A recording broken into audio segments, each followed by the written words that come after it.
So Yeah, yeah. some, especially academics, would criticize the business world, and that includes advertising and marketing and branding, all that good stuff, for being too short-sighted. I recently came back from some overseas travel where, where you start to notice the cultural and societal differences between different places. And when I was in an airport in the US, I noticed there was this, emphasis on short term, like how are we going to get our gains and, profit margins. And it was sort of blasting across this giant screen as I was, racing to, my connecting flight. And so the criticism is that the business world and advertisers too, they focus too much on short-term projects, short-term profits, rather than a long-term perspective. So what do you think of that criticism and that thought, especially with the persuasive power that advertising has, in our culture and society? So what do you think of that short-term critique, or the critique of the short term? Oh, it's a really good question. I don't know the answer to it, but I know that there are fundamental challenges at the heart of advertising, the ad industry, in that ultimately, the main argument for it is it's the fuel behind capitalism. It enables the engine of the economy to work really well, and I think that's part of the cost of business. But I think short-termism hides a bigger problem, which is, and it relates back to one of the things we were talking about before, which is that explore exploit thing, which is the ability for an organization to step back and see its progression over time as an evolution, rather than things just being static in any moment. And what I mean by that is there is this assumption that in any, if you take any given moment, any given week or a month or even a year, things look fairly stable. In fact, actually, that's not the case at all. And there are things shifting and moving. It's just often businesses, even if they're still advertising and doing well, their kind of fundamentals of their business are being challenged. So for me, and again, it comes back to the kind of meta skills that the advertising industry has that can be applied in other places. If you look at the explore exploit thing I talked about before, that it comes from a conversation that was started by a guy called Clay Christensen, who's a Stanford professor, who talked about the innovator's dilemma, which basically said he noticed something, which is how come these amazing organizations that are incumbents, so they have enormous amount of power, they often either see but then fail to act, or just completely ignore the technology that's going to put them out of business. And there are lots of examples of this, like Blockbuster and Netflix, Kodak and its digital photography, and what happened with them is like these people are, that you've got this deep sense that you can see things happening, but they're not able to act on them. And I think he talked about a thing called a success syndrome, where you've got the whole system built to keep doing what you're currently doing. So the exploit thing. The reason why advertising is useful as a meta skill is probably better than anybody else in any sort of industry. It's really good at customer insights, and it's really good at helping organizations do what I call market prospecting. So I know you're a research expert, so I'm a kind of sort of an expert in it, but it's the one thing you need to do when you're looking at research is don't ask people what they want, figure out what they need.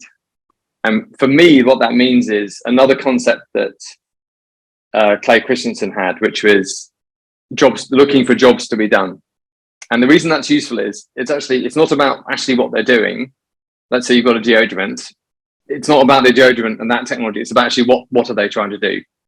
And if you look at what they're trying to do, it then gives you an opportunity to look at, well, what are other ways of doing that we haven't thought of?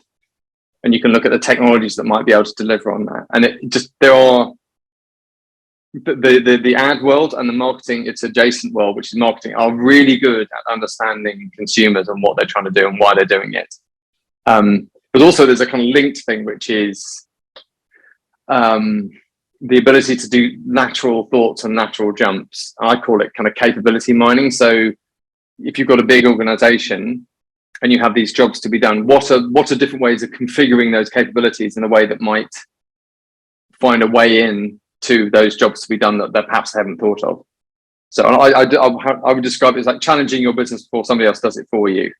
And there's one last thing, which is, I think if you can step away from the short-termism is, and it's always, this is more of an observation and then a realization, is that marketing doesn't really talk much about markets and how they're developed and how they are moved from nascent businesses into new categories, and the ability to shape and control those, for me, is really important. And that is a much bigger perspective than just the day-to-day, month-on-month sales that advertising brings.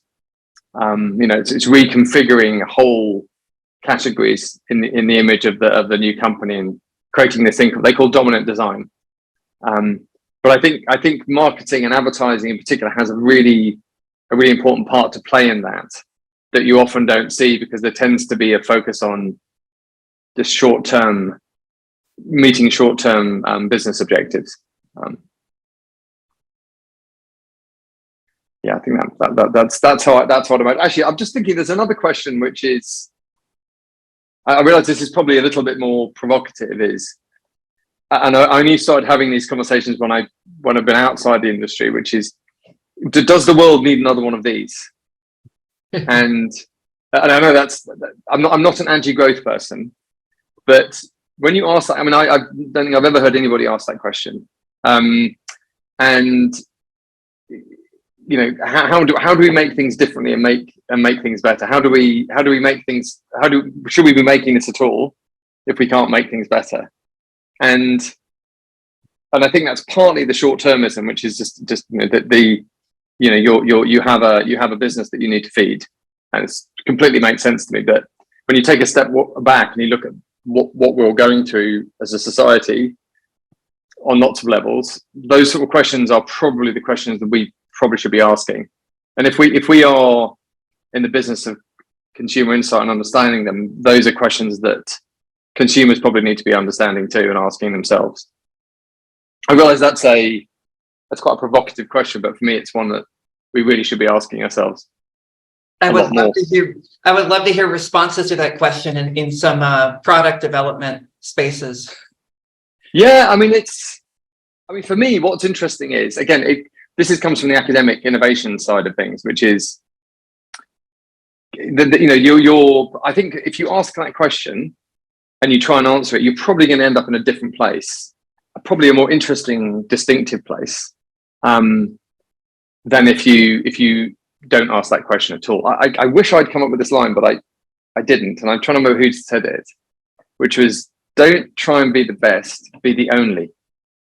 And for me, that's really interesting, because it comes back to the thing, which is actually, does the world need one of these? And you can interpret that in lots of different ways, but it makes you go, okay, what could I create in the world that is useful and meaningful, but isn't like anybody else? And that's a whole different bar.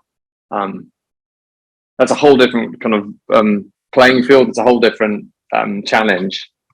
But it's really interesting. That kind of stuff that's when you get really interesting conversations, I think. Whether you're in a big company or a startup. Well, I'll hold that question the next time and hopefully I don't get thrown out of the room.